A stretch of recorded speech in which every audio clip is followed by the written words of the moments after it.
சூழலை உருவாக்குவதற்காக முடிவெடுப்பது என்று வரும்போது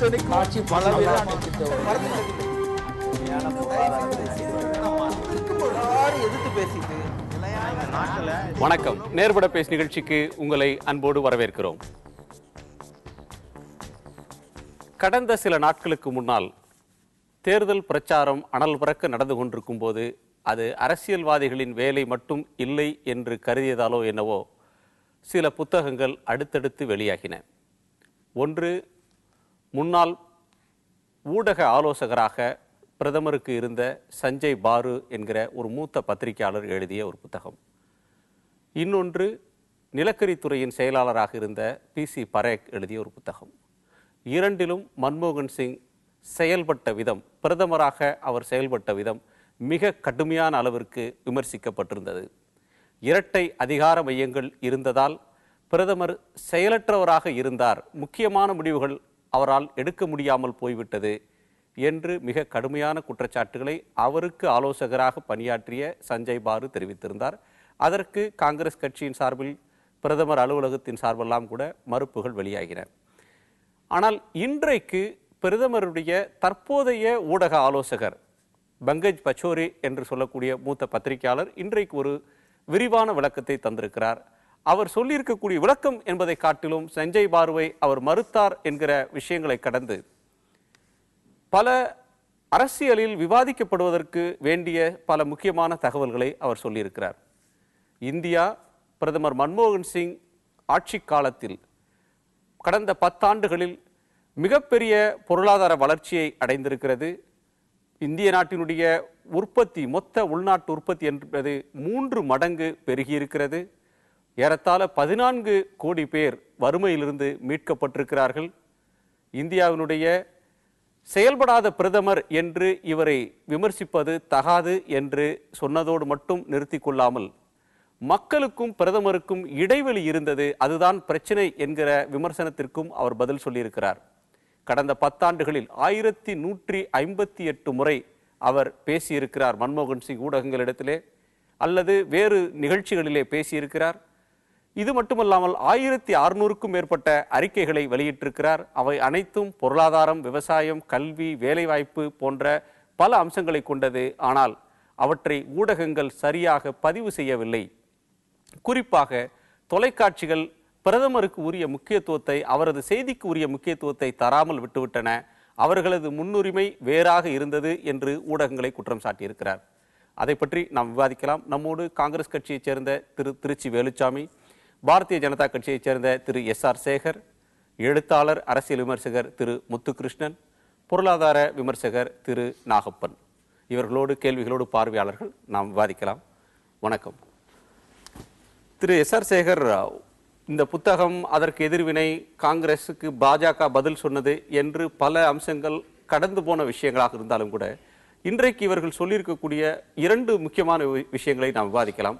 முதல் அம்சம், இந்த ஆட்சியில் இந்தியா இதுவரை கண்டிராத மிக பெரும் பொருளாதார வளர்ச்சி இந்த ஆட்சி நிகழ்த்தி காட்டியிருக்கிறது, இது ஒரு மாபெரும் சாதனை என்று சில புள்ளி விவரங்களோடு சொல்லியிருக்கிறார்கள். அந்த புள்ளி விவரங்கள் ஏற்கத்தக்கவைதானே? இல்லை, முதல் விஷயம் வந்து, இந்த நாட்டினுடைய பிரதமர் ஒரு 10 ஆண்டு காலங்கள் ஆண்டார், 10 ஆண்டு காலங்கள் அவர் பிரதமராக இருந்தார். அவர் வந்து கவனிக்கப்படவே இல்லை. அவர் பெயரை சொல்லி பல்வேறு விஷயங்கள் நடந்தது. அவர் முன்னிறுத்தப்பட்டார். அவர் அந்த ஆட்சியினுடைய தலைவி செய்த எல்லா விஷயங்களுக்கும் இவர் வந்து ஒரு ப்ரொடெக்டிவாக, ஒரு கான்ஸ்டியூஷனல் ப்ரொடெக்ஷனாக இருந்து வந்தார். இது உலகறிந்த உண்மை, இந்தியா அறிந்த உண்மை. இந்த நிகழ்ச்சியின் மூலமாக நான் என்ன சந்தோஷப்படுகிறேன் என்று சொன்னால், இப்படி பார்க்கப்படாமல் கொஞ்சம் கூட ஒரு ரெகக்னிஷனே இல்லாத ஒரு பிரதமருக்கு அவர் மீது ஒரு குற்றச்சாட்டை சுமத்தி ஒரு வாரம் கழித்தாவது அந்த அமைச்சகம் மறுக்கக்கூடிய அளவிலே போகின்ற போது அவரை பற்றி ஒரு விவாத மேடையிலாவது பேசக்கூடிய அளவுக்கு அவருக்கு ஒரு கான்ட்ரிபியூஷன், அவருக்கு நாம் ஒரு நல்ல விஷயத்தை செய்கிறோமே என்கின்ற ஒரு சந்தோஷம் எனக்கு. இல்லை, நீங்கள் இப்படி இகழ்ந்தாலும் விமர்சித்தாலும் ஊடகங்கள் அவரை கடுமையாக சாடினாலும் கூட தன்னுடைய 9வது ஆட்சி காலத்தை நிறைவு செய்த நேரத்தில் மன்மோகன் சிங் சொன்ன ஒரு வார்த்தை நன்றாக நினைவுக்கு இருக்கிறது. History will be kind to me. வரலாறு என்னை இகழாது, என் மீது என்னை சரியாகவே மதிப்பிடும். ஊடகங்கள் சமகாலத்தில் என்னை தவறாக விமர்சித்து விட்டன என்று சொல்லியிருந்தார். நீங்க சொல்ற நல்ல விஷயங்களுக்கெல்லாம் இவர் ப்ரொடெக்டிவ் கவராக இருந்தார். அவர் சோனியா காந்தி எடுத்த முடிவுகளுக்கெல்லாம் இவர் ப்ரொடெக்டிவ் கவராக ஒரு பாதுகாப்பு அரணாக இருந்தார். இவர் பெயரில் முடிவுகள் எடுக்கப்பட்டனன்னு நீங்க சொல்றது தவறான முடிவுகளுக்கு நீங்க சொல்லலாம். அந்த ஆட்சியில் செயல்படுத்தப்பட்ட நல்ல திட்டங்களுக்கான கிரெடிட்டையும் சோனியா காந்திக்கே தருவீங்களா? அதாவது எந்த விதமான முடிவுகளும் இவரால் எடுக்க முடியவில்லை. அதாவது பவர் வித்தவுட் ரெஸ்பான்சிபிலிட்டி, அதிகார மையங்கள் ஆனால் பொறுப்பற்ற தன்மை, அப்படிதான் வந்து சோனியாவுடைய இல்லம் 10 ஜன்பத் நடந்து கொண்டிருக்கிறது. அதுல வந்து மிக முக்கியமான உதாரணம் இவர். இப்ப ஒரு வாரம் கழித்து இவர் மறுக்கிறார். அது மட்டும் இல்லாமல் வந்து இந்த அமைச்சகத்தில் இந்த பிரதம மந்திரியினுடைய தன்மை, இந்த அமைச்சகமும் பிரதம மந்திரி அமைச்சகமும் எப்படி இருந்தது என்பது உதாரணம். ஒரு சிறுமி கேட்ட கேள்வி, காந்திக்கு யார் வந்து மகாத்மா காந்தி கொடுத்தது என்பதற்கு கூட ஒரு பிரதமருடைய அமைச்சகத்தாலே பதில் சொல்ல முடியவில்லை. அது மட்டுமல்ல, இன்னைக்கு மிகப்பெரிய இந்த நூற்றாண்டின் ஜோக்குன்னு கூட சொல்லலாம். பிரியங்கா அவர்கள் சொல்லியிருக்கிறார், ஒரு வலுவான பிரதமராக, ஐக்கிய முற்போக்கு கூட்டணியுடைய பிரதமராக இவர் இருந்திருக்கிறார் என்று சொல்லுகிறார். எந்த விவாதத்திலே எந்த மக்களிடம் சாதாரணமான அரசியல் விமர்சனம் போய் சொன்னால் கூட மன்மோகன் சிங்கின் மீது ஒரு சிம்பதி மட்டுமே வருமே தவிர வேற எதுவுமே வர முடியாது. அவர் வந்து சிறந்த பொருளாதார நிபுணர், அவ்வளவுதான். இதை அவர் பிரதம அமைச்சராக அவரால் செயல்பட முடியவில்லை. தேடும் நிலையில் காங்கிரஸ் இருக்கிறதா? காங்கிரசுடைய இந்த முயற்சி வந்து இறுதி காலத்தில், ஆட்சி நெருங்கும் காலத்தில் மன்மோகன் சிங்குக்கு ஒரு அனுதாபம் தேடக்கூடிய அல்லது காங்கிரஸ் கட்சிக்கு ஒரு அனுதாபம் தேடக்கூடிய முயற்சியாக இது பார்க்கலாமா? இறுதி காலம் என்று நான் ஏற்றுக்கொள்ளவில்லை. காங்கிரசுக்கு இறுதி காலத்தை உருவாக்குகின்ற சக்தி இந்த உலகத்தில் இதுவரை எவனுக்கும் வந்ததில்லை, இனிமேலும் வரவும் முடியாது. நண்பர் சேகர் ஒன்றை சொன்னார்.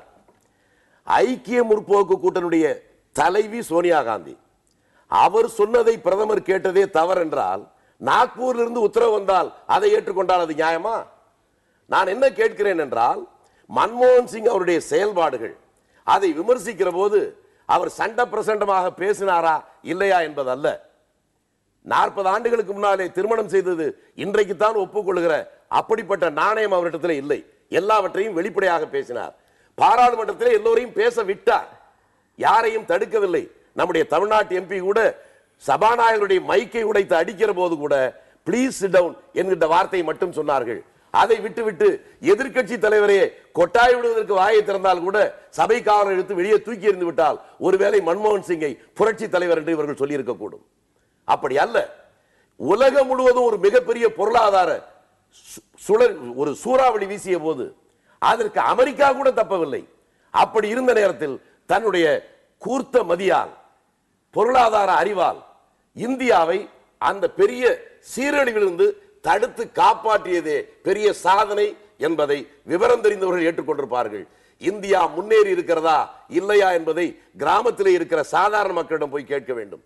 ஒரு நாளைக்கு 50 ரூபாய் கூட கூலி இல்லாமல் இருந்தவர்களுக்கு கிராமப்புறத்திலே ஒரு நாள் சாதாரண கூலி, பெண்ணும் ஆணும் 150 ரூபாய் வருவதற்கான ஒரு அடிப்படை வழியை உருவாக்கி தந்ததே 100 நாள் வேலை திட்டம் தான். ஒரு அரசாங்கம் தெளிவாக, டிரான்ஸ்பரண்டாக, வெளிப்படையான நிர்வாகம் இருக்கிறது என்பதை காட்டுவதற்கு ஆர்டிஐ அப்படிப்பட்ட விரிவாக பேசலாம். 28 ரூபாய் இருந்தால் அவன் வறுமை கோட்டுக்கு மேலே இருக்கிறவன். அப்படிப்பட்ட 16 கோடி பேரை உருவாக்கி இருக்கிறார்கள். 28 ரூபாயிலே காலந்தெல்லாம் அவன் வறுமை கோட்டுக்கு மேலே உள்ளவன்.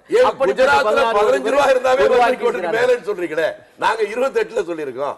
அப்ப உங்களை விட 2 மடங்கு நாங்க கூட. சரி, நீங்க கட்சி கருத்தை கேட்ட ஒரு பொருளாதார விமர்சகர் என்ற முறையில் திரு நாகப்பனுடைய கருத்தை கேட்கலாம். மன்மோகன் சிங் அவர்கள் மீது அரசியல் ரீதியாக சுமத்தப்படக்கூடிய குற்றச்சாட்டுகள் பல இருக்கின்றன. அதற்கு அந்த கட்சி பதில் சொல்கிறது. பொருளாதார ரீதியாக அவர் மீது சொல்லக்கூடிய குற்றச்சாட்டு, ஒரு பொருளாதார அறிஞர் இருந்தாலும் கூட நாட்டை ஒரு படுபாதாளத்தில் வீழ்த்த செய்து விட்டார் அப்படின்னு பிஜேபி சொல்லுது. ஆனா பிரதமர் அலுவலகத்தில் பணியாற்றிய சஞ்சய் பாரு போன்றவர்கள் முன்னெப்போதும் இல்லாத மிகப்பெரிய வளர்ச்சி மன்மோகன் சிங் ஆட்சி காலத்தில் தான் நடந்திருக்கிறதுன்னு சொல்றாங்க. இதுல எது சரி, எதை ஏற்றுக்கொள்வது?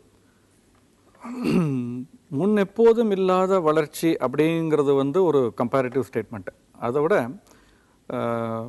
ஒரு பொருளாதாரம்ங்கிறது பார்த்தீங்கன்னா எந்த அரசியல் கட்சியுமே இதுக்கு கிரெடிட் எடுத்துக்க முடியுமாங்கிறது ஒரு கேள்விதான். ஏன்னா இந்தியா தொடர்ந்து வளர்ந்து வருகிறது. இந்த அரசியல் கட்சிகள் எல்லாம் சேர்ந்து தலைகளாக நின்று முயற்சி செய்தால் கூட இந்த வளர்ச்சியை தடுக்க முடியாது, கெடுக்க முடியல. அதுதான் உண்மை. அவங்க சும்மா இருந்தாலே போதும் இந்த வளர்ச்சி நடக்கும். அவங்க இதை ஊக்கப்படுத்தினால் இன்னும் அதிகமாக வளரும் அப்படிங்கிறது தான் உண்மை. ஏன்னா நம்முடைய டெமோகிராஃபி, நம்முடைய சம்பாதிக்கக்கூடிய இளைஞர்கள் அவ்வளோ அதிகமாக இருக்கிறதுனால இந்த வளர்ச்சிங்கிறது தானாக நடந்துகிட்டு இருக்கு. புள்ளி விவரம்ங்கிறது எப்படின்னு பார்த்தீங்கன்னா, அதை வந்து நம்ம எப்படி வேணாலும் அதை வந்து புள்ளி விவரம் மாறுவதில்லை. அதை நம்ம இன்டர்பிரேட் பண்ணுறப்போ அதை எப்படி வேணாலும் நம்ம இன்டர்பிரேட் பண்ணலாம். உதாரணமாக 5% வளர்ச்சி வந்து நம்ம வந்து குறைவு என்று சொல்கிறோம். இதே வந்து இப்போ ஒரு 5 அடி உயரமான ஒரு மனிதரை நிறுத்தி உயரமானவர்னு சொல்றதுக்கு எப்படி நிரூபிக்க முடியும்? பக்கத்தில் ஒரு 4 அடி உயரமான இருக்கவர் நிறுத்தினா ஒரு 5 அடி உயரம் தான். அந்த மாதிரி ஒரு உதாரணம் என்ன சொல்லலாம்னா, உலக அளவில் வளர்ச்சி, பொருளாதார வளர்ச்சி 2012 2.37% தான் இருந்தது. அந்த காலகட்டத்தில் நம்ம 5% வளர்ந்துருக்கோங்கிறதையும் நம்ம பார்க்கணும். ஒப்பிட்டு பார்க்கும் பொழுது அதை பார்க்கும் பொழுது நம்முடைய வளர்ச்சி வந்து மிக மோசமில்லை என்று சொல்லலாம். ஆனால் ஒரு பெரிய அளவில் தூக்கி நிறுத்திருக்கக்கூடிய வாய்ப்பை நாம் இழந்துட்டோங்கிறது தான் உண்மை. இன்னும் இதை விட அதிகமான ஒரு வளர்ச்சியை நம்மால் நிச்சயமாக சந்தித்திருக்க முடியும். ஒரு என்டிஏக்கு அப்புறம் யூபிஏ ஒன்று அரசாங்கங்களுக்குன்னு ரோலே இல்ல, தொழில் தானாக வளர்ந்து விடும், நம்மிடம் மனித வளம் இருக்கிறது, வளர்ச்சி என்பது அரசாங்கம் நினைத்தால் கூட அதை குறைத்து விட முடியாதுன்ற கருத்தை சொல்றீங்க. குறைத்து விட முடியாதுன்னு சொல்லலாம். ஆனா நான் கேட்கிறது, ஒரு மாநிலத்துக்கு மாநிலம் நம்முடைய வளர்ச்சி விகிதம் மாறுது. ஒரு சிறந்த ஒரு காலத்துல வந்து வடக்கு வாழ்கிறது தெற்கு தேய்கிறதுன்ற காலம்லாம் போய் அப்படி மாறிடுச்சு. பெட்டர் கவர்ன் ஸ்டேட்ஸ், கவர்னன்ஸ்ன்றது ஒரு முக்கியமான ஒரு விஷயமாக இப்ப மாறி வருது. அப்போ இந்தியா இந்த வளர்ச்சியை பெற்றதுன்னா இந்திய அரசாங்கத்துடைய கவர்னன்ஸ், அவங்களுடைய நிர்வாகம் தானே இதற்கு அந்த கிரெடிட் அவங்களுக்கு தானே போகணும். இல்ல, இது இன்னும் சிறப்பாக இருந்திருந்தால் இது வந்து இந்த 5-6% இருந்திருக்காது. நிச்சயமா 7-8-10% வரை கூட நம்மளால் சென்றிருக்க முடியுங்கிறது தான் நான் சொல்ல வர விஷயம். எந்த அரசாங்கமாக இருந்தாலும் சரி, இன்னும் கடுமையாக உழைத்திருந்தால் இன்னும் கூட நிறைய செய்திருக்க முடியும். பல விஷயங்கள் இப்ப கடந்த ஓராண்டில் இதே அரசு செய்த விஷயங்கள் வந்து ரொம்ப ஒரு பிரமிக்கத்தக்க விஷயங்கள், பல விஷயங்கள் இந்த ஓராண்டில் செய்திருக்காங்க. ஆனா இதற்கு முன்னால் 4 வருஷம் என்ன பண்ணிட்டு இருந்தாங்க அவங்க? இந்த ஓராண்டு செய்ததை வந்து 4 வருஷத்துக்கு முன்னாலே செய்திருந்தாங்கன்னா பல விஷயங்கள்ல இன்னைக்கு இந்த இவ்வளோ கஷ்டமான ஒரு சூழ்நிலை வந்திருக்காது. இப்போ இந்த வெளியிட்டிருக்கக்கூடிய புள்ளி விவரங்களை பார்த்தீங்கன்னா உங்களுக்கு சாதகமான புள்ளி விவரங்கள் சொல்லப்பட்டிருக்கு. அந்த புள்ளி விவரங்கள் எல்லாம் உண்மை. ஆனால் அது எதுவும் போய் கிடையாது. பொருளாதாரம் 3 மடங்கு வளர்ந்துருக்கிறதுன்னு சொல்கிறாங்க. மினிமம் வேஜஸ் 3 மடங்கு வளர்ந்துருக்கிறதுன்னு சொல்கிறாங்க. ஒரு பேங்க்ல டெபாசிட் போட்டிருந்தா கூட, ஒரு சாதாரண வங்கியில் நம்ம டெபாசிட்டாக போட்டிருந்தா கூட இந்த டெபாசிட் 3 மடங்கு வளர்ந்துருக்கும் இந்த 10 வருஷத்தில். ஸோ அதை வந்து நம்ம எப்படி எடுத்துக்கிறது? சாதனையாக எடுத்துக்கலாமா அல்லது அதை வந்து நெகட்டிவாக எடுத்துக்கலாமா எப்படிங்கிறது நீங்கள் அது உங்களுடைய இதுக்கு நான் விட்டுறேன். ஆனால் இதை தாண்டியும் செய்திருக்க முடியும். அந்த வாய்ப்பை வந்து நம்ம பயன்படுத்திக் கொள்ள வேண்டும்ங்கிறது தான் என்னுடைய கருத்து. பொன்னான வாய்ப்பை இந்தியா தவற விட்டு விட்டது அப்படின்ற மாதிரியான ஒரு கருத்தை நாகப்பன் முன்வைக்கிறார். அந்த கருத்து எந்த அளவிற்கு சரியான ஒரு கூற்று? சூழலை உருவாக்குவதற்காக முடிவெடுப்பது என்று வரும்போது காட்சி பல